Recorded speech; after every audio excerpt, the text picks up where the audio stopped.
नमस्कार, आप देख रहे हैं खबरदार। मैं हूं श्वेता सिंह। सबसे पहले खबरों को खबरदार के लेंस से देख लेते हैं। सरकार और सोशल मीडिया प्लेटफॉर्म्स के बीच नियम, कानून और नैतिकता की कसौटियों को लेकर टकराव चल रहा है।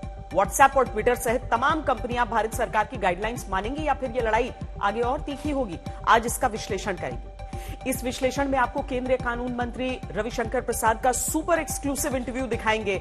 सोशल मीडिया प्लेटफॉर्म से टकराव के बीच पहली बार कानून मंत्री ने सरकार की तरफ से खुलकर तमाम सवालों के जवाब दिए हैं। भारत के आम लोग और उनकी निजता के अधिकार पर इस टकराव का क्या असर होगा? क्या सरकार आम लोगों के मैसेज बॉक्स में ताक झांक करना चाहती है या सिर्फ असामाजिक तत्वों पर अंकुश लगाना चाहती है? मैसेज के सीक्रेट ताले यानी इंक्रिप्शन का क्या चक्कर है? ऐसे तमाम सवालों के जवाब आपको खुद रविशंकर प्रसाद देंगे।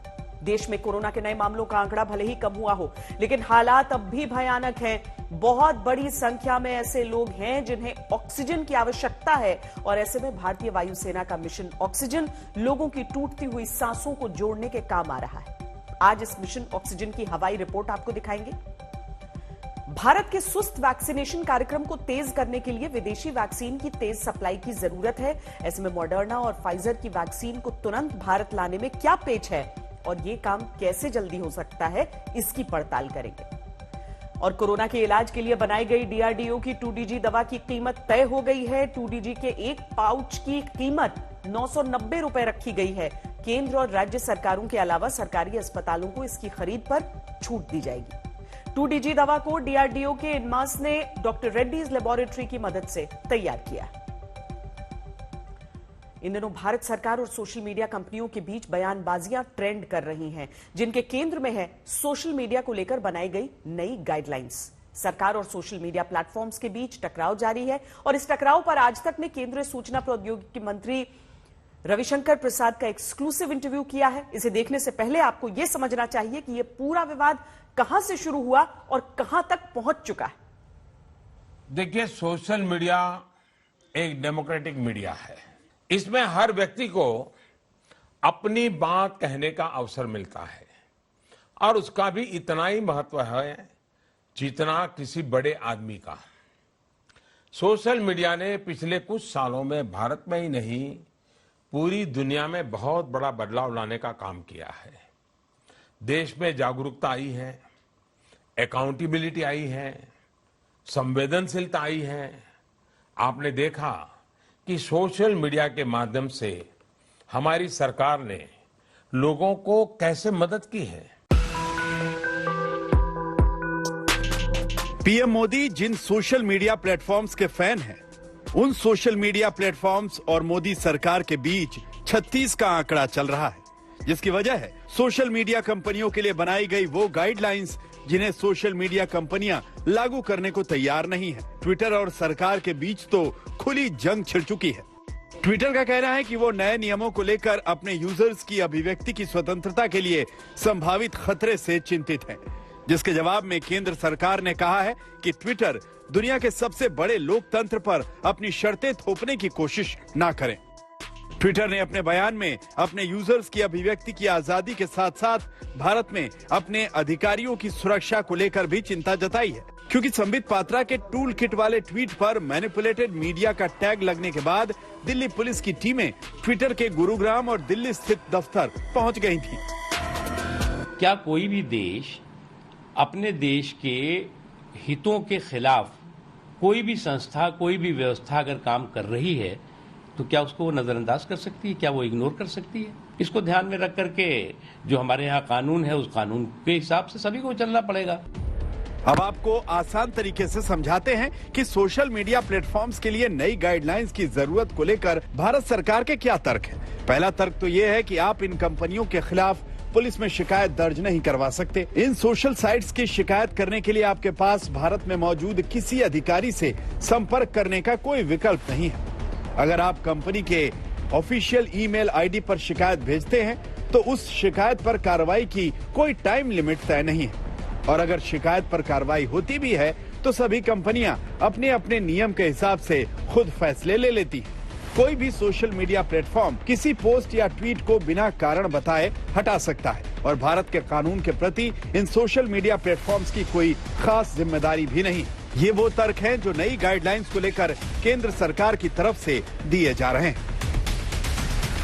गवर्नमेंट कह रही है कि हमें heinous crime, rape, terrorism, terrorist acts, sedition against country, अगर ऐसी कोई चीजें हैं जहां की हीनियस क्राइम्स है, जहां की क्राइम अगेंस्ट द स्टेट है, वहां अगर हमें डाटा चाहिए तो वो हमें पता लगना चाहिए कि ये कहां से ओरिजिनेट हुआ, किसने ये व्हाट्सएप मैसेज या किसने ये ट्वीट या किसने फेसबुक के ऊपर ये डाला है। अगर ऐसे केस में हमें ये पता लग जाए या पुलिस को ये पता लग जाए कि भाई ये कौन लोग हैं जो ये इस तरीके की मैसेज फैला रहे हैं, कौन लोग ऐसे भ्रांति फैला रहे हैं, कौन लोग ऐसे मिसकम्युनिकेशन फैला रहे हैं, तो गवर्नमेंट जरूर जानना चाहेगी और उन लोगों को अकॉर्डिंगली पनिश किया जाएगा।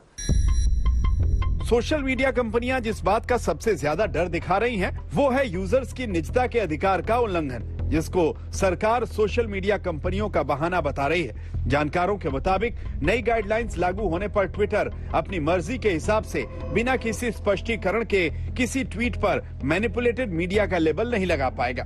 नई गाइडलाइंस लागू होने पर अगर ट्विटर ऐसा करता भी है तो उसे बताना होगा कि उसने किसी ट्वीट को मैनिपुलेटेड मीडिया फ्लैग क्यों किया। साथ ही भ्रामक और फेक न्यूज पर तय वक्त में कार्रवाई करने के लिए नए नियम दबाव बनाने का काम करेंगे। जानकार कहते हैं कि दुनिया के तमाम बड़े देशों में सोशल मीडिया प्लेटफॉर्म्स पर नियम और पाबंदियां लागू हैं, तो भारत में इन कंपनियों को नियमों से चलने में क्या दिक्कत है? आज तक ब्यूरो। ये पूरा विवाद क्या है, ये आपको समझ आ गया होगा। अब इसको लेकर केंद्र सरकार का क्या स्टैंड है, ये समझने के लिए मैंने देश के सूचना प्रौद्योगिकी मंत्री रविशंकर प्रसाद का इंटरव्यू किया है, जिसमें उन्होंने सोशल मीडिया के लिए नए नियमों की संदर्भ सहित व्याख्या की है और सोशल मीडिया कंपनियों के डर को दूर करने की कोशिश भी की। सोशल मीडिया के नए नियमों पर जारी विवाद पर यह केंद्रीय सूचना प्रौद्योगिकी मंत्री रविशंकर प्रसाद का पहला और एक्सक्लूसिव इंटरव्यू है। जुड़ रहे हैं रविशंकर जी, बहुत स्वागत है आपका, क्योंकि पहली बार हो रहा है कि इस पूरे विवाद के बीचों बीच आप अपनी प्रतिक्रिया देने के लिए सामने आ रहे हैं। सबसे पहले मैं चाहती हूं कि हमारे दर्शक इस बात को समझने से शुरुआत करें इस बातचीत की कि सरकार की मंशा इसके पीछे क्या है, क्यों इतनी उठापटक, इतना खींचतान मचा हुआ है। क्योंकि आपका चैनल बहुत विस्तार से देखा जाता है, तो मुझे कृपया करके थोड़ा वक्त दीजिए। मैं संक्षेप में ये विषय को आपके दर्शकों के लिए रखना चाहता हूं। भारत में लगभग 130 करोड़ फेसबुक, आपके व्हाट्सएप, ट्विटर, लिंक्डइन, इसके लोग यूज करते हैं। स्वागत है, वो इसका उपयोग करें, वो शक्तिशाली भी बने, वो सवाल पूछें, सरकार की आलोचना करें। हम इन सबों का पूरा सम्मान करते हैं और ये विदेशी कंपनियां भारत में मुनाफा कमाएं, हमें कोई आपत्ति नहीं है। विषय सोशल मीडिया कंपनी के उपयोग का नहीं है, विषय इसके दुरुपयोग का है। और जब दुरुपयोग होता है तो वे व्यक्ति क्या करे? क्या सच्चाई नहीं है कि कई बार माताएं मुझसे शिकायत करती कि उनकी बिटिया किसी के प्रेम में फंस गई थी, अब उसका एक्स बॉयफ्रेंड वो सारे कॉम्प्रोमाइजिंग फोटोग्राफ को वायरल कर रहा है, किसी महिला की मॉफ फोटो दिखाई जाती है, किसी को डिफेम करते हैं, कोई नया उद्योग खोलता है तो उसके प्रतिद्वंदी शुरू से इतना कैंपेन चलाते हैं सोशल मीडिया पर कि वो संपादक, पत्रकार, उद्योगपति, अब जजेस भी। तो इसकी शिकायत का क्या केंद्र होगा? स्वयं सुप्रीम कोर्ट ने प्रांजुला केस में कहा था कि रेप इत्यादि पर एक सख्त कानून बनना चाहिए सोशल मीडिया पर दिखाने के लिए। अभी मेरे पास ये फेसबुक का केस है सितंबर 2019 का, जिसमें सुप्रीम कोर्ट ने यही कहा कि जो ओरिजिन होता है कोई खुराफाती मैसेज का, जिससे समस्या होती है, उसके जानने का अधिकार है, सरकार को रेगुलेशन बनाना चाहिए। संसद में चर्चा हुई थी, मैंने स्वयं संसद को फेक न्यूज पर कंफर्म किया था। आजकल आपके चैनल, क्या सभी चैनल फेक न्यूज की खोज करते हैं कि ये वायरल है, सही है या गलत है? संसद की अनुशंसा, सुप्रीम कोर्ट की अनुशंसा, व्यापक विमर्श के बाद हमने इसको लाया। 25 फरवरी को 3 महीने का वक्त दिया। हम क्या चाहते हैं? आप एक भारत में ग्रीवांस रिड्रेसल ऑफिसर बनाइए, शिकायत का केंद्र का पदाधिकारी, जहां पीड़ित लोग शिकायत कर सकें। एक आप कंप्लायंस ऑफिसर बनाइए, एक आप नोडल ऑफिसर बनाइए। और दूसरा, व्हाट्सएप से क्या आग्रह है, इसको बहुत ठीक से समझिए। ऑर्डिनरी व्हाट्सएप के यूजर को कोई शिकायत नहीं, वो आराम से काम करें। हम उन्हीं मैसेज का ओरिजिन चाहते हैं जिसके मैसेज के सर्कुलेट होने के कारण हिंसा होती है, सांप्रदायिक दंगा होता है, आतंकवाद की घटना बढ़ती है, या कोई बलात्कार की घटना या बच्चों के साथ सेक्सुअल एब्यूज की घटना को आप वायरल करते हैं। ऐसे में आपको बताना पड़ेगा यह खुराफात किसने शुरू किया, वो बता। और देखिए, हम कोई मैसेज नहीं जानना चाहते हैं, उनका मैसेज तो ऑलरेडी वायरल है। आप तो इतने अनुभवी पत्रकार हैं, आपको पता है कि दिल्ली के सीए के समय दंगों में बहुत से व्हाट्सएप मैसेज पाकिस्तान से आए थे, तो हिंदुस्तान में उसको किसने शुरुआत किया? यही तो कुल मिला के मामला है। तो इसमें दिक्कत क्या है? ये तो इन लोगों को खुद करना चाहिए। तरफ से ये कहा गया है कि इसके लिए इंक्रिप्शन को तोड़ना होगा, और जैसे ही इंक्रिप्शन टूटा, यानी कि सबके जो निजी मैसेजेस हैं उसको व्हाट्सएप को उसका बैकअप रखना पड़ेगा, अपने पास रखना पड़ेगा, और सीधे तौर पर इसका मतलब हो जाएगा कि उनकी जो निजता है वो अब निजी रही नहीं गई। मैं आपका इस उत्तर आपको अभी देता हूं, लेकिन पहले एक मुझे सवाल पूछना है।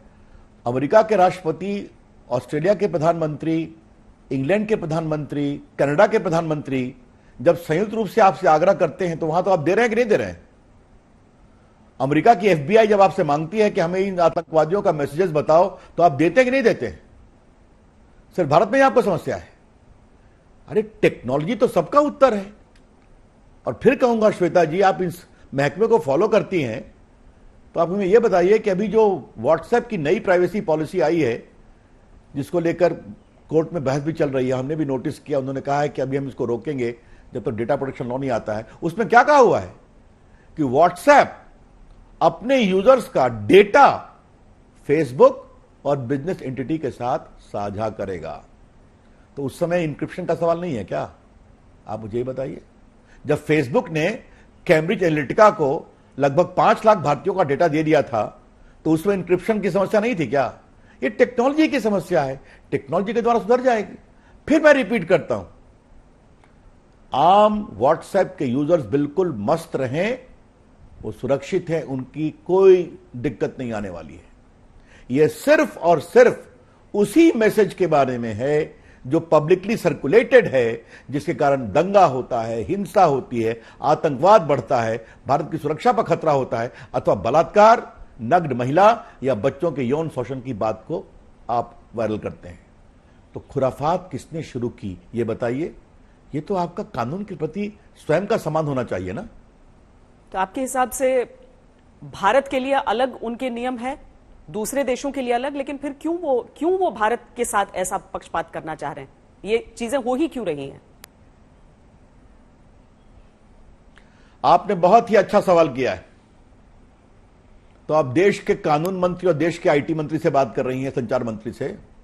तो श्वेता जी, बहुत मैं विनम्रता से कहना चाहता हूं इन सारी सोशल मीडिया कंपनियों को, भारत की डिजिटल संप्रभुता के साथ कोई समझौता नहीं किया जाएगा, कोई समझौता नहीं किया जाएगा।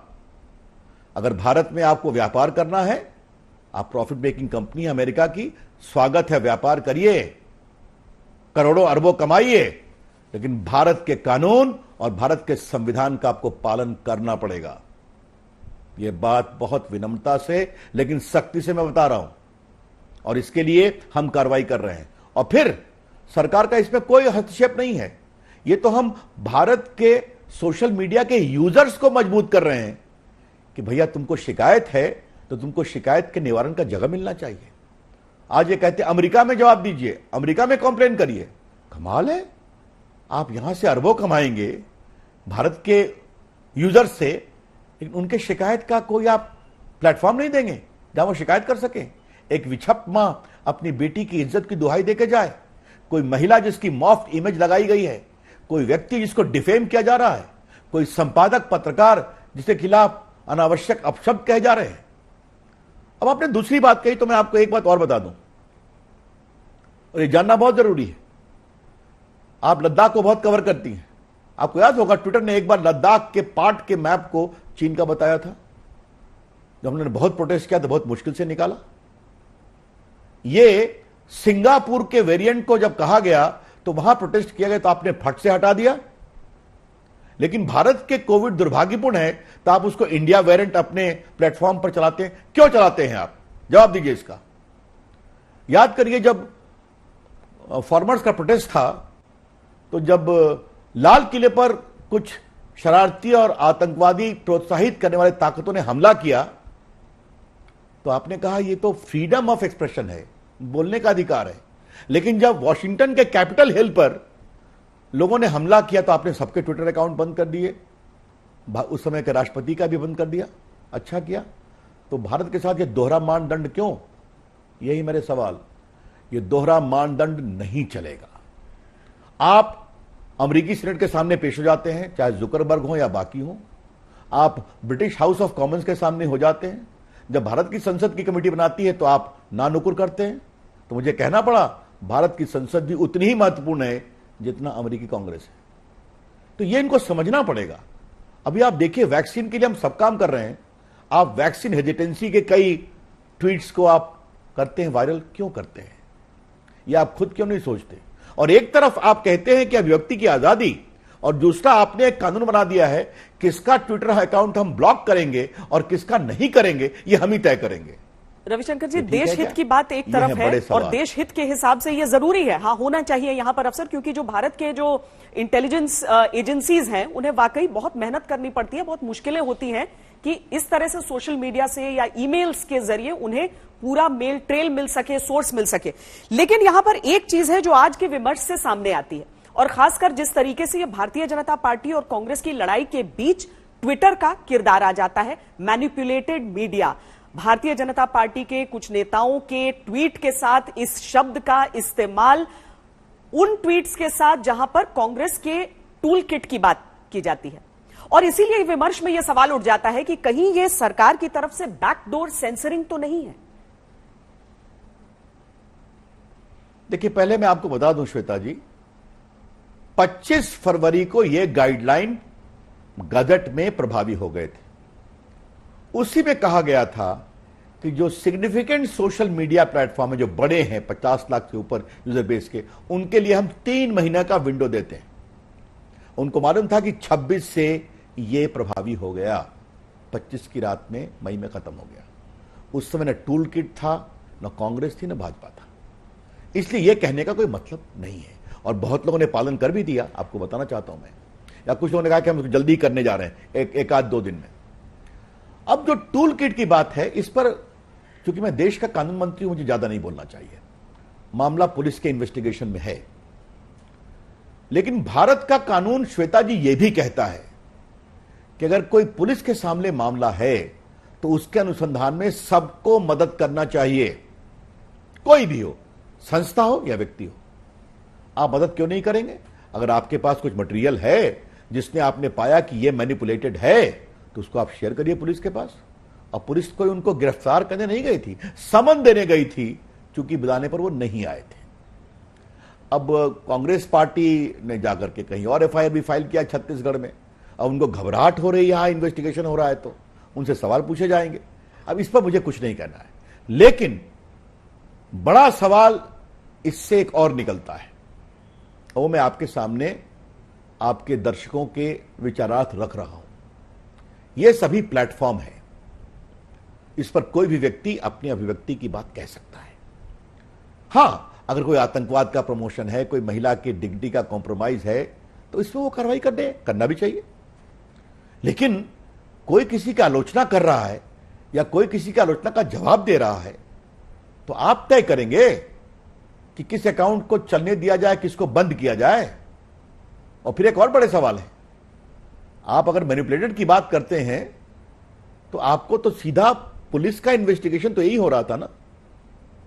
इससे अधिक और मैं कुछ नहीं कहना चाहूंगा। आप जब प्लेटफॉर्म हैं तो आप संपादक बनते हैं, आप प्रकाशक बनते हैं, आप न्यूज़पेपर बनते हैं, तब तो जो एग्जम्पशन है आपको इंटरमीडिएट का सेक्शन 79 में कि आपके खिलाफ कोई कार्रवाई नहीं होगी अगर आपके प्लेटफॉर्म पर किसी प्रकार की बात होती है। तो दोनों कैसे चलेगा श्वेता जी?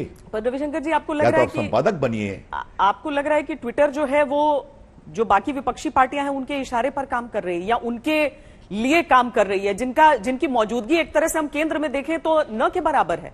ट्विटर ऐसा क्यों करेगा? नहीं, मेरा जवाब दूसरा है उसका। कुछ लोग जो ट्विटर से अपनी पॉलिटिक्स करते हैं, फिर रिपीट कर रहा हूं, कुछ लोग जो ट्विटर से ही अपनी पॉलिटिक्स करते हैं, वो आजकल ट्विटर की पॉलिटिक्स कर रहे हैं। उनको मुबारक है। जमीन की पॉलिटिक्स करें, जमीन से जुड़ना सीखें। हाँ, और यही बात मैं कहूंगा, ये सारे प्लेटफॉर्म हैं, ये आए, अपना काम करें, जनता को अवसर दें, अच्छा काम किया है, खूब मुनाफा कमाएं, हमें कोई दिक्कत नहीं है। लेकिन हमें आजादी और बोलने की आजादी की नसीहत नहीं दें। भारत एक बड़ा देश है, लोकतांत्रिक देश है, यहां इंस्टीट्यूशंस हैं, यहां मीडिया है, आपके तरह तल्ख सवाल पूछने वाले प्रसिद्ध पत्रकार लोग हैं, अच्छी बात है। जुडिशरी है, सुप्रीम कोर्ट है, और इसके ऊपर देश की जनता है, किसी को भी हरा सकती है चुनाव में। अब राहुल गांधी जी की पार्टी को अगर चुनाव में सफलता नहीं मिलती तो क्या उसकी खीस वो ट्विटर से निकालेंगे क्या? अगर ये उनकी राजनीति है तो चलने दीजिए। मैं बोलना नहीं चाह रहा था, आज क्या बदतमीजी किया है उन्होंने श्वेता जी, कोविड को मोविड कहा है। याद करिए, भारत के कोविड का एक नाम है जो डब्ल्यू हेल्थ ऑर्गेनाइजेशन ने दिया है। क्या राहुल गांधी अपनी हताशा में इतना नीचे गिर जाएंगे कि जब पूरे देश को कोविड की लड़ाई में एक साथ बोलना चाहिए तो क्या क्या कह रहे हैं? तो आज मैं आपके चैनल पर उनके कांग्रेस के प्रदेशों में क्या हो रहा है, क्या राजस्थान और छत्तीसगढ़ में, वो खोलना शुरू करूं क्या मैं? ये मुझे बहुत पीड़ा होती है कि एक व्यक्ति जो इतने बड़े खानदान से है, जिसके कारण वो है जहां वो है, उनका स्तर ये हो गया है। इससे अधिक और मुझे कुछ नहीं बोलना। रविशंकर जी, कपिल सिब्बल ने आज आईटी मिनिस्ट्री से ही सवाल पूछा। उन्होंने लिखा कि how can you say Twitter's action dilutes the credibility of Twitter as a neutral and unbiased platform before the investigation is over. यानी जिस चीज के लिए ट्विटर पर उंगली उठा रहे हैं कि बिना इन्वेस्टिगेशन के कैसे वो मैनिपुलेटेड मीडिया कह सकता है, वैसे पहले ट्विटर पर इस तरह से आरोप कैसे लगाए जा सकते हैं कि वो बायस्ड है। आप जवाब देना चाहेंगे इस आरोप का? अब देखिए, आपको उनको यहां नहीं लेना चाहिए था। अब आपने पूछ ही लिया है तो कपिल सिब्बल सीनियर एडवोकेट और कपिल सिब्बल देश के पूर्व आईटी मंत्री का यह कमेंट नहीं है।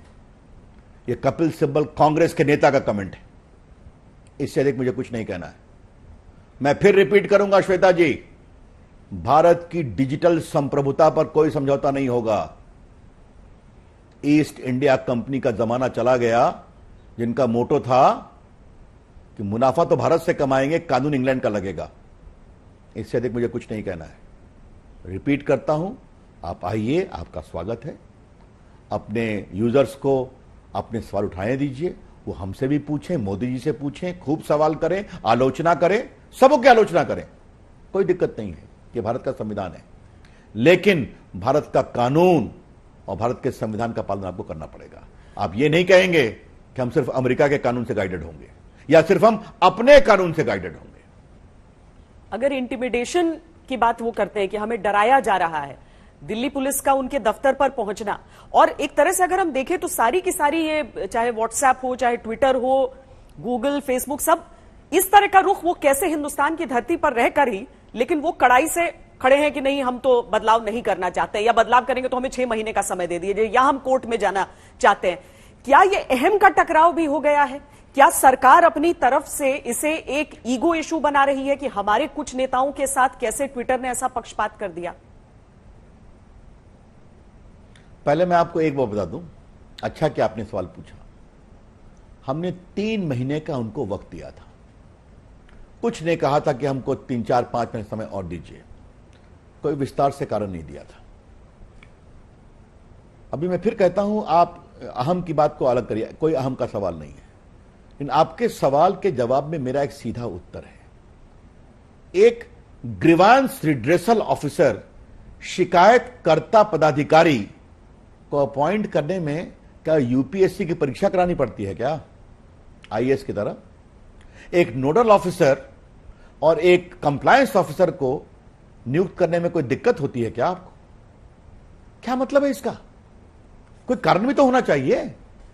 आप अपने एक पदाधिकारी को बना दीजिए कि हमने इनको अंतरिम शिकायतकर्ता बना दिया, इसका ये नेम है, इसका एक टेलीफोन है, आपको चाहे शिकायत करिए। श्वेता, फिर कहता हूं, शिकायत करिए तो नहीं, यहां नहीं, अमेरिका में बात करिए, हमारा कोई पावर नहीं है। भारत के यूजर्स के साथ यह व्यवहार उचित नहीं है, और अगर है तो देश का आईटी मंत्री सख्त बोलेगा। स्पष्ट बता दूं आपको, भारतीयों के अधिकारों की मुझे उतनी ही चिंता है। फिर दूसरी बात कहूंगा, व्हाट्सएप कोर्ट गए हैं, कोर्ट की बात हम कोर्ट में करेंगे, उस पर नहीं बोलना है। लेकिन फिर रिपीट करूंगा, आप जब अपने फेसबुक के डेटा को शेयर करेंगे फेसबुक के एक बिजनेस इंटरेस्ट में, तब तो कोई प्राइवेसी का विषय नहीं आता। अमेरिका, इंग्लैंड, ऑस्ट्रेलिया, कनाडा में वहां की एजेंसी आपसे पूछेंगी तो आप फट से दे देंगे? सारे सवाल भारत के लिए हैं क्या? और आपने सही कहा, अनुसंधान की एजेंसी जब खोज करती है तो बहुत जल्दी से विषय निकलते हैं। ये मैं जानता हूं कि दिल्ली के हाल के राइट में काफी लोग इसीलिए पकड़ा है कि उनका डिजिटल फॉरेंसिक एविडेंस बहुत सख्त था। तो ये तो इनका दायित्व है कि कानून के संबंध में वो मदद करें। ये मैं आप उनसे आग्रह भी करूंगा कि ये आपका दायित्व है, इस बात को आप समझें, और कृपया करके भारत की डिजिटल संप्रभुता को हल्के में न लें। ये बात मैं बहुत विनम्रता से कहना चाहता हूं। रविशंकर जी, ट्विटर ने अपनी तरफ से ये कहा है और बार बार कहा है कि सरकार की तरफ से उन्हें कहा गया है समय समय पर कि किस तरीके से सरकार की तरफ, सरकार के बारे में जो क्रिटिकल है ट्वीट्स, उन्हें हटाया जाए, और उसने उनमें से कई पर एक्ट भी किया है। आप अगर ट्विटर पर बायस का आरोप लगाते हैं तो इसके साथ ही अप्रैल में जब 50 लगभग ट्वीट्स को ब्लॉक करने के लिए आपकी तरफ से कहा गया था ट्विटर को, तो उन ट्वीट्स को ब्लॉक किया गया था, जिसमें कांग्रेस के भी कई बड़े नामों, कई बड़े नेताओं के ट्वीट्स को ब्लॉक किया गया था, जैसे पवन खेड़ा थे या फिर तेलंगाना से जो कांग्रेस के एमपी हैं वो थे। तो ये सारी चीजें एक तरफ हो रही हैं, दूसरी तरफ आपका आरोप है, तो इसमें लोग थोड़ा कंफ्यूज भी हो रहे हैं कि यह मामला चल क्या रहा है। मैं आपको इसका उत्तर देता हूं। उस समय क्या हुआ था, देखिए, एक बहुत पीड़ा की बात है, विशेष रूप से कांग्रेस पार्टी के लोग जिस तरीके का क्रिटिकल समय में वो ट्वीट करते हैं। ये सारा विषय कब हो रहा था? जब किसानों के आंदोलन को लेकर मामला चल रहा था गंभीर। याद है आपको, लाल किले घटना हुई थी। हैशटैग मोदी क्या था, मुझे बताइए तो आप, किसके द्वारा प्रायोजित किया गया था कि मोदी के द्वारा किसानों के मर्डर की कोशिश की जा रही है? वहां भी एक आया था ना, विदेश से टूल किट, याद होगा आपको, आपने बहुत कवर किया था। उसमें क्या कहा गया था कि ऐसे करो, वैसे करो, ये करो, विदेशी मीडिया के पास जाओ। आप सार्थक आलोचना करिए ना, वो तो उनके नेता ही करते रहते हैं। सार्थक क्या, स्तरहीन आलोचना करते हैं। आज मैंने उसका संकेत दे दिया आपको। तो आप कुछ जब नॉर्म्स के माध्यम से आप हिंसा को पनपाएंगे, बढ़ाएंगे, तो सरकार कार्रवाई करेगी कि नहीं करेगी, करना चाहिए कि नहीं करना चाहिए? एक बात तो यह हो गई। अब मैंने आपसे फिर पूछा, अगर ट्विटर की इतनी समझदारी है तो लद्दाख को चीन का अंग क्यों बताया आपने मैप में? किसकी कार्रवाई थी? एक दूसरा, मैंने बताया आपको, बाकी कई किसान आंदोलन की बात मैंने बताई आपको, मैंने बाकी अमेरिकन कांग्रेस के बारे में उनके दोहरे मानदंड बताया, और दर्जनों है। मैं उस पर आज ट्विटर बेस्ड, आप इस बहस को मत बनाइए। लेकिन मैं आपसे एक फिर बड़ी बात कहना चाहता हूं, और बड़ी बात क्या है? आप प्लेटफॉर्म हैं कि आप रेगुलेटर हैं। आज मैं आपके लिए, श्वेता जी, एक बहुत ही संवेदनशील विषय को उठाना चाहता हूं। यह बहस आगे बढ़ेगी। इन लोगों ने बहुत से फैक्ट चेकर रखे हुए हैं, मतलब कोई ट्वीट करता है तो उसमें सही है गलत, ये फैक्ट चेकर ट्वीट करते हैं, चेक करते हैं। ये फैक्ट चेकर कौन है? न उनका नाम सार्वजनिक है, उनको कैसे अपॉइंट किया गया, न इसकी जानकारी है। भारत के 130 करोड़ प्लस लोगों के विचारों के प्रतिपादन का रेगुलेशन करने का अधिकार दिया है। जो मुझे जानकारी मिली है, मैं और प्राप्त कर रहा हूं, इसमें कुछ लोग ऐसे फैक्ट चेकर हैं जिनका एक ही एजेंडा है, हेट मोदी, मोदी जी से घृणा करो, आलोचना नहीं, घृणा करो। और कुछ लोगों में ऐसे लोगों के इन्वेस्टमेंट लगे हुए हैं जिनका काम ही है भारत टूटे। तो आप इसको देखने का काम नहीं है क्या? 130 करोड़ के देश में आपको कुछ न्यूट्रल ऑब्जेक्टिव फैक्ट चेकर नहीं मिलते हैं क्या? ये सवाल उठेंगे और उठने चाहिए भी। यह है अकाउंटेबिलिटी। हम आप कैसे काम करते हैं ये आपका अधिकार है, लेकिन आप क्या करते हैं ये देश के सामने आना जाना चाहिए। इसीलिए कल जो आपने देखा होगा, मेरा बहुत कड़ा स्टेटमेंट था वो मुझे क्यों कहना पड़ा कि एक अमेरिका में बैठी हुई प्रॉफिट कमाने वाली प्राइवेट कंपनी हमें लोकतंत्र की नसीहत दे रही है, हाँ, बोलने के अधिकार के बारे में बोल रही है। ये स्वीकार्य नहीं है। इसलिए हमने कहा आप कानून का पालन करिए, स्टेट अवे जो आपसे कहा गया है। और फिर मैं पूछता हूं, इसके लिए कानून की जरूरत है क्या श्वेता जी? आप एक ग्रीवांस ऑफिसर बना दीजिए जहां कोई पीड़ित आदमी जा सके, मां जा सके, महिला जा सके, पुलिसकर्मी जा सके, आम आदमी जा सके, संपादक पत्रकार जा सके। तो क्या दिक्कत है कि आप 15 डेज में बताइए कि आपने उनके शिकायत का निष्पादन किया या नहीं किया। एक नोडल ऑफिसर रखिए कि कोई पुलिस इन्वेस्टिगेशन, भैया हमारी मदद करो, हमें इस आतंकवादी के बारे में जानकारी प्राप्त करनी है, मदद करो। आप बाहर में करते हैं, हिंदुस्तान में क्यों नहीं करिएगा? ये सारी चीजों को करने के लिए क्या हमें कानून बनाना पड़ेगा? और कानून बनाएंगे तो उसके अनुपालन में आप इस तरह की बड़ी बड़ी बात करेंगे। रविशंकर जी, एक होती है आलोचना, एक अब वो स्तरहीन है कि नहीं, वो सही है कि नहीं, ये कौन तय करे? और दूसरा, फैक्ट चेकर क्या वही न्यूट्रल होगा जो आपके पक्ष में फैक्ट्स को चेक करेगा? जी नहीं, बिल्कुल नहीं, बिल्कुल नहीं। लेकिन वो फैक्ट चेकर न्यूट्रल नहीं हो सकता जिसका पब्लिक प्रोफाइल है टू हेट मोदी, जो कैंपेन चलाते हैं। मेरी बात समझ रही हैं आप? हाँ, इसका मतलब एजेंडा आपने फिक्स कर दिया है। बात मेरी समझ रही नहीं समझ रही आप? एजेंडा आपने फिक्स कर दिया है। चलिए वो अगला अलग विषय, तो आपने पूछा तो मैंने बता दिया आपसे। हम बिल्कुल आलोचना का स्वागत करते हैं। और श्वेता जी हमारे प्रधानमंत्री, वो आज से, वो तो 2001 से ही आलोचना का शिकायत बन रहे हैं। भारत ही नहीं, दुनिया भर में कुछ गंभीर वामपंथी विचारों से प्रभावित लोग का काम ही दुनिया में कैंपेन चलाया इन लोगों ने। अब दिक्कत है कि भारत के लोग उनको बार बार जाते हैं, तो हम क्या कर सकते हैं? तो इसीलिए मैं फिर कहता हूं कि ये सोशल मीडिया कंपनी को ये समझने की जरूरत है कि भारत का एक बहुत बड़ा वर्ग दूसरा भी सोचता है। और अगर आप सिर्फ एक ही सोच को नियमित करेंगे, आप इसके अकाउंट को कैंसिल करेंगे, उसकी कोई सुनवाई नहीं करेंगे, और ऊपर से लोकतंत्र का लेक्चर हमें देंगे और भारतीय कानूनों का पालन नहीं करेंगे, this cannot go Shweta ji, very clear. बहुत धन्यवाद रविशंकर जी हमसे बातचीत करने के लिए। तो रविशंकर प्रसाद जो कि सरकार का रुख सामने रख रहे थे सोशल मीडिया के अलग अलग प्लेटफॉर्म से जिस तरीके से ठन गई है इस समय। बहरहाल नई गाइडलाइंस को लेकर सोशल मीडिया कंपनियों को देश के सूचना प्रौद्योगिकी मंत्री रविशंकर प्रसाद ने क्लियर मैसेज दे दिया है। लेकिन सोशल मीडिया कंपनियां नियमों को लेकर जो मैसेज देने की कोशिश कर रही हैं वो ये है कि अगर नियम लागू हुए तो भारत में उनके यूजर्स का निजता का अधिकार खतरे में पड़ जाएगा। व्हाट्सएप की दलील है कि नए नियम से उसे सरकार को यूजर्स की जानकारी शेयर करनी होगी और वो ऐसा नहीं कर सकती क्योंकि व्हाट्सएप के message end to end encrypted होते हैं।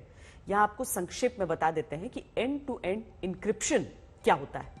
इस फीचर से यह पक्का हो जाता है कि मैसेज और कॉल सिर्फ आपके और आपके कॉन्टैक्ट के बीच ही रहे, यानी एंड टू एंड एन्क्रिप्शन से आपके मैसेज, फोटो, वीडियो और कॉल सुरक्षित हो जाते हैं। यहां तक कि व्हाट्सएप भी उन्हें पढ़, सुन और देख नहीं सकता, यह व्हाट्सएप का दावा रहता है।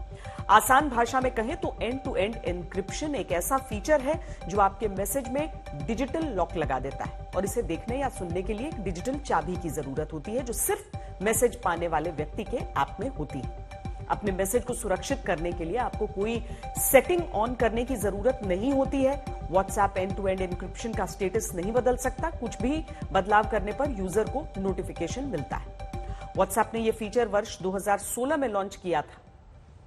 एंड टू एंड एन्क्रिप्शन की सुविधा कई मैसेज सर्विस में होती है और इस सुविधा को लेकर दुनिया भर में अलग अलग देशों की जांच एजेंसियां असमंजस की स्थिति में रहती हैं, क्योंकि गंभीर अपराधियों को ट्रैक करने के लिए अगर एंड टू एंड एन्क्रिप्शन का ताला खुलता है तो जांच एजेंसियों का काम आसान होता है। लेकिन यह ताला सिलेक्टिव होकर सिर्फ अपराधियों के लिए नहीं खोला जा सकता, यह सबके लिए ही खोलना पड़ेगा और ऐसा करने पर आम लोगों की निजता के अधिकार का प्रश्न उठेगा।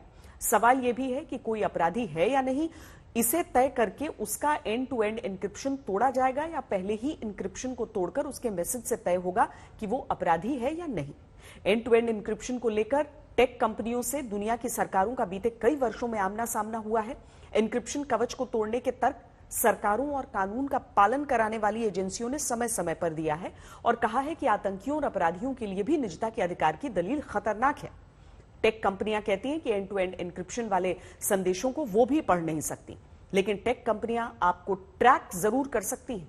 टेक कंपनियों के पास हर एक संदेश का मेटा डेटा होता है, यानी वो जानती हैं कि कब संदेश का आदान प्रदान हुआ, संदेश भेजने और पाने वाले का ब्यौरा, मसलन उसकी पहचान, उसका फोन नंबर, उसकी प्रोफाइल पिक्चर क्या है, इसकी जानकारी टेक कंपनियों को होती है। ऐसे में यूजर प्राइवेसी की दलील कहीं नहीं टिकती।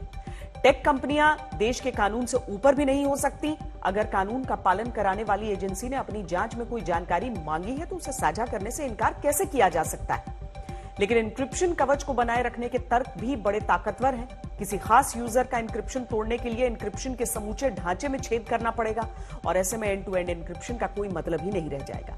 अगर एंड टू एंड एन्क्रिप्शन को लेकर एजेंसियों का जोर चलने लगेगा तो समूचे डिजिटल संचार की विश्वसनीयता खतरे में पड़ जाएगी। एंड टू एंड एन्क्रिप्शन टूटने की स्थिति में हमेशा जासूसी की आशंका बनी रहेगी। हालांकि इसके साथ ही ये बात भी समझने की है कि जैसे जैसे तकनीक का विकास हो रहा है, तकनीक के पास हर चीज का समाधान होता है, फिर तकनीक के पास अपनी ही एक पेचीदा स्थिति का समाधान कैसे नहीं, ये बात भी गले नहीं उतरती। अब खबरों की दिशा को बदलते हैं और आपको उस टीम के बारे में बताते हैं जो महामारी के बीच टूटती हुई सांसों की डोर को जोड़ने की कोशिश कर रही है। वायुसेना ने अपने C-17 ग्लोब मास्टर विमानों को महत्वपूर्ण ड्यूटी पर लगाया हुआ है और भारत के वायुवीरों के भरोसे देश में ऑक्सीजन की आशा जगी है। आज तक की टीम ने इस मिशन को कैमरे पर रिकॉर्ड किया है। आप भी ये रिपोर्ट देखिए।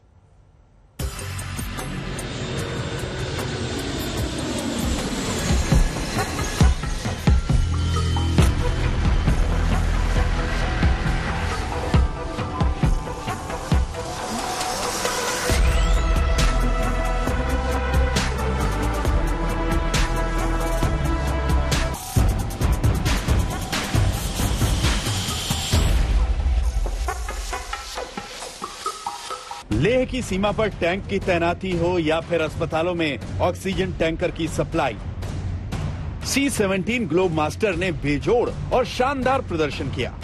कोरोना की दूसरी लहर में वायुसेना के इस विश्वसनीय साथी ने घंटों उड़ान भरकर ऑक्सीजन की तुरंत सप्लाई को मुमकिन किया है। ये इस वक्त भारतीय वायुसेना का सबसे बड़ा आधुनिक ट्रांसपोर्ट एयरक्राफ्ट है जिसकी मारक क्षमता दुनिया भर में जानी जाती है। अमेरिका का बना हुआ जहाज है, 250 करोड़ का ये जहाज है, लेकिन पिछले 1.5 साल के दौरान इस जहाज ने अपनी पूरी मारक क्षमता का प्रदर्शन किया है और खासतौर से इस वक्त जब कोरोना महामारी चल रही है तो वहां पर भी इसने देश के हर कोने में ऑक्सीजन पहुंचाने का काम किया। दिल्ली से सटे गाजियाबाद के हिंडन एयरबेस पर C-17 ग्लोब मास्टर की लैंडिंग हुई है। बेल्जियम से करीब 8 घंटे की उड़ान के बाद 36,000 किलोग्राम के 4 ऑक्सीजन टैंकर को देश लाया गया है। इस वक्त हम आपको हिंडन एयरबेस पर दिखा रहे हैं किस तरह से भारतीय वायुसेना का जो सबसे बड़ा एयरक्राफ्ट है ट्रांसपोर्ट C-17 उसके जरिए किस तरह से जो ऑक्सीजन के कंटेनर हैं, क्रायोजेनिक जो कंटेनर हैं वो ले जाए जा रहे हैं। ये इस वक्त बेल्जियम से आए हुए 4 कंटेनर हैं जिनकी क्षमता की अगर बात की जाए तो 36,000 किलोग्राम इसमें ऑक्सीजन आती है। वायरस के खिलाफ इस जंग में एयरक्राफ्ट में तैनात क्रू के सदस्यों ने बिना थके अपनी जिम्मेदारी निभाई। आज तक पर पहली बार आप इस मिशन में तैनात वायुसेना के जांबाज अफसरों से मिलेंगे। पिछले ऑलमोस्ट 1 महीने इनफैक्ट 40 दिन से हम एयरफोर्स लगातार 24/7 यूरोप की, अब बेल्जियम, लंदन, जर्मनी हो या साउथ ईस्ट एशिया में सिंगापुर हो, बैंकॉक से हमने नॉट ओनली कंटेनर्स, ये liquid medical oxygen containers, but और भी बहुत तरह की इक्विपमेंट जो हमारे देश को अभी रिक्वायर्ड है, जैसे oxygen ventilators, oxygen generating plants, oxygen concentrators, empty cylinders और सपोर्ट के लिए जो इक्विपमेंट चाहिए यहाँ पे कोविड केयर हॉस्पिटल को सेटअप करने के लिए चाहिए। अब तक वायुसेना ने देश विदेश से लगभग 800 ऑक्सीजन टैंकर लाने का काम किया है। पिछले 40 दिनों में वायुसेना के C-17 और IL-76 विमानों ने लगभग 3,000 घंटे की उड़ान भरी।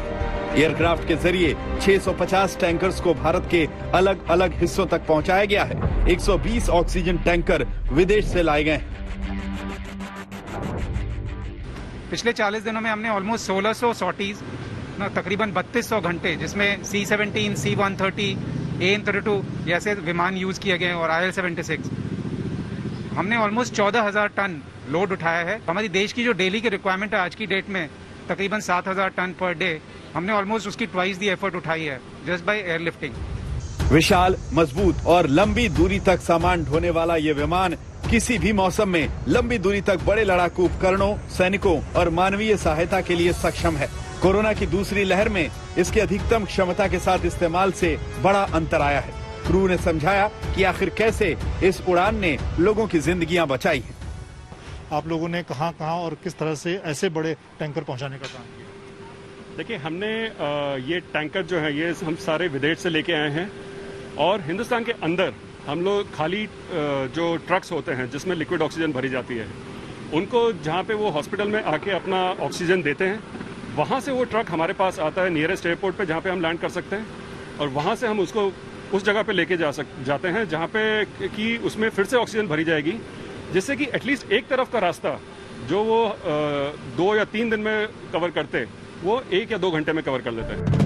हिंडन और आगरा वायुसेना स्टेशन पर टैंकरों से ऑक्सीजन की आपूर्ति के लिए मालवाहक विमान C-17 का इस्तेमाल किया गया है।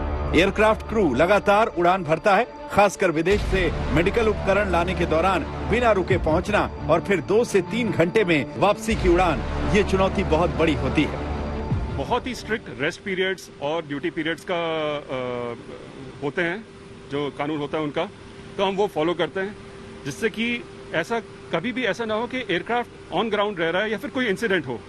इसलिए हमेशा हम क्रू को मॉनिटर करते हैं, उनको फटीग ना हो। यहाँ पर इस वक्त हम जब C-17 ट्रांसपोर्ट एयरक्राफ्ट के अंदर मौजूद हैं और यहाँ पर जो क्रू, जो एयर वॉरियर हैं, उनसे जब बात की तो एक बात साफ है कि इस बार का जो दुश्मन है वो दिखाई नहीं देता है, लेकिन भारतीय वायुसेना ने उसके खिलाफ भी हर मोर्चे पर, हर स्तर पर पूरी तैयारी की है और उसका मुकाबला किया है। 2013 में स्काई लॉर्ड स्क्वाड्रन में शामिल होने के बाद से भारतीय वायुसेना के C-17 बेड़े ने सैन्य अभियानों के तहत कई तरह के ऑपरेशंस पूरे किए हैं। चीन के साथ तनाव के दौरान दुर्गम स्थानों पर रसद और सैन्य साजो सामान पहुंचाकर इस विमान ने अपनी क्षमता का भरपूर प्रदर्शन किया है। महामारी के कहर के बीच ये परिश्रम, जीवन रक्षा में ये योगदान अनमोल है। मंजीत नेगी, दिल्ली, आज तक। एयरफोर्स का सकारात्मक अभियान आपने देख लिया। इसी स्तर के कारगर टीका अभियान की जरूरत भारत को है। भारत का वैक्सीनेशन कार्यक्रम इस वक्त हाँफ रहा है और इसे तेज करने के लिए भारत की नजर विदेशी वैक्सीन पर है। भारत में कोवैक्सीन, कोविशील्ड पहले से है, स्पुतनिक की एंट्री हो चुकी है और अब भारत की नजर मॉडर्ना, फाइजर और जॉनसन एंड जॉनसन की वैक्सीन पर है। सवाल यह है कि विदेशी वैक्सीन और खास तौर पर फाइजर और मॉडर्ना की वैक्सीन को तुरंत भारत लाने में क्या पेच है और ये दोनों वैक्सीन भारत में पाए गए कोरोना वायरस के 2 वेरिएंट्स पर कितनी असरदार होंगी, इसका जवाब आपको हमारी इस रिपोर्ट में मिलेगा।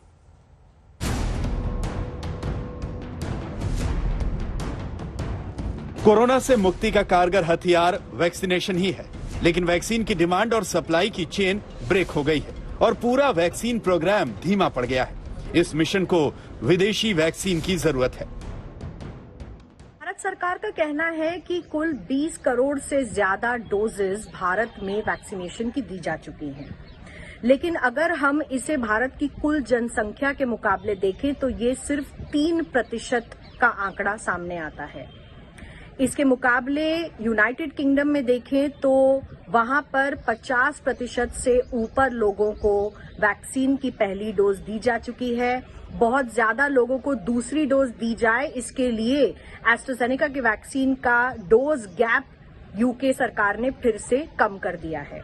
भारत में ये गैप अब भी 12 से 16 हफ्तों का है।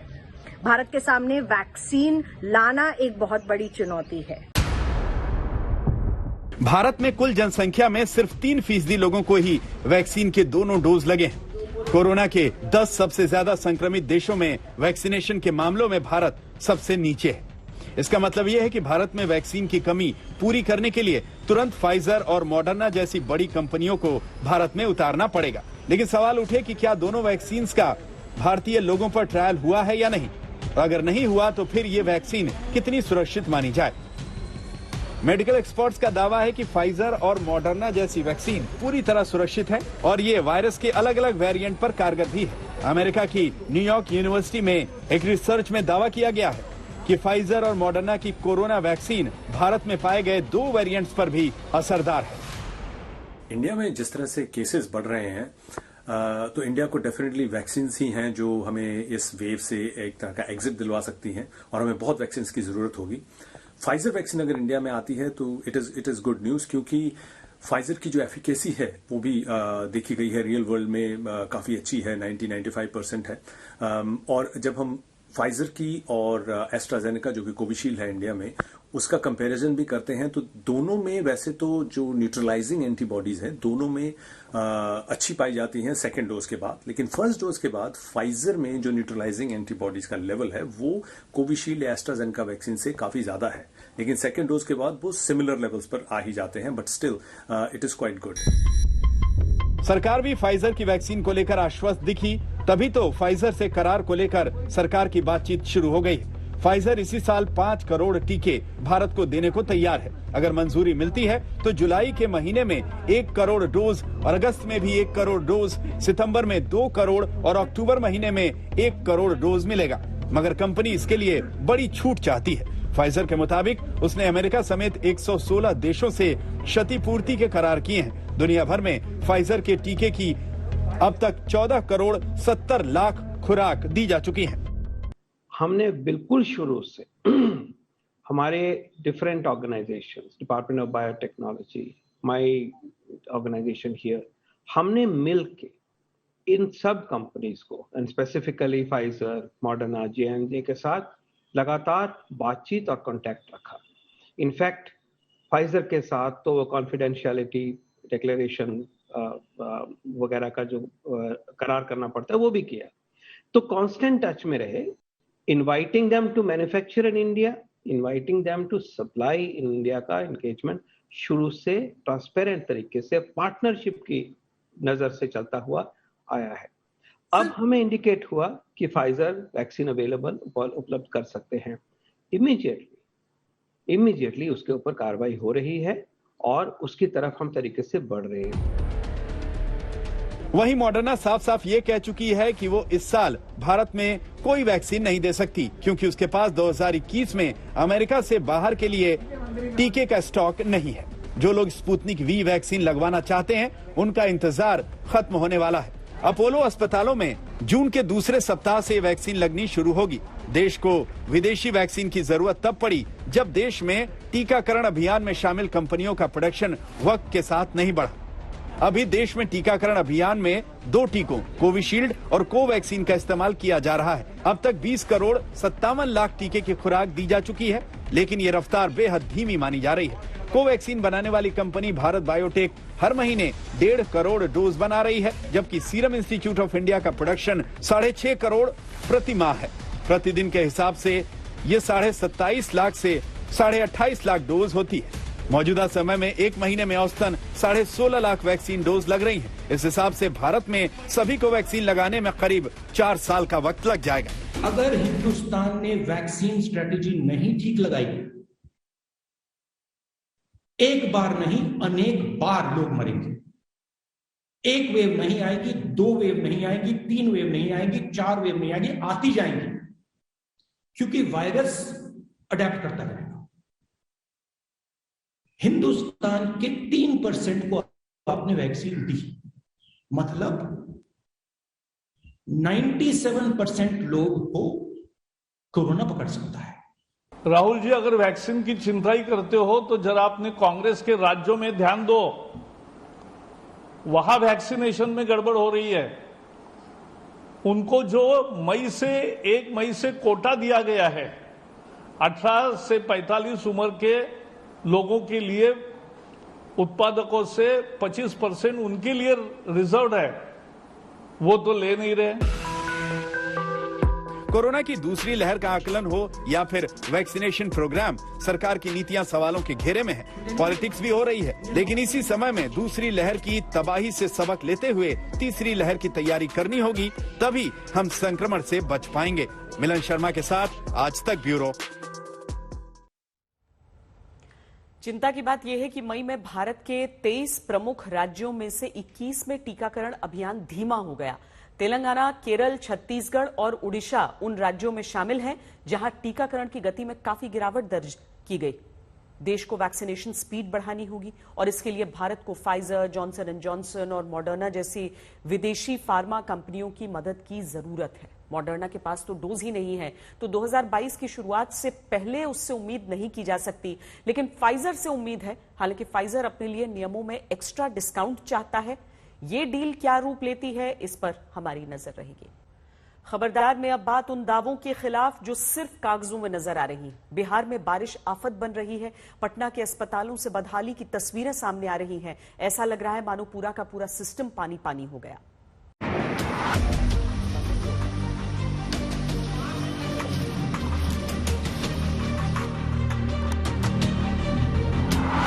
अस्पताल में पानी की भरमार है। नीतीश कुमार कोरोना के संक्रमण के लिए ऐसा जल जमाव बहुत ही खतरनाक साबित हो सकता है।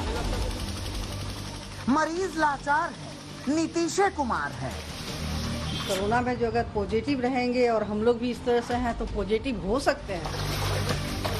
अव्यवस्था का अंबार है। नीतीश कुमार है। देख रहे हैं कोई रिस्पॉन्स ही नहीं है। इतना हाल फिलहाल में ये रोड बना है।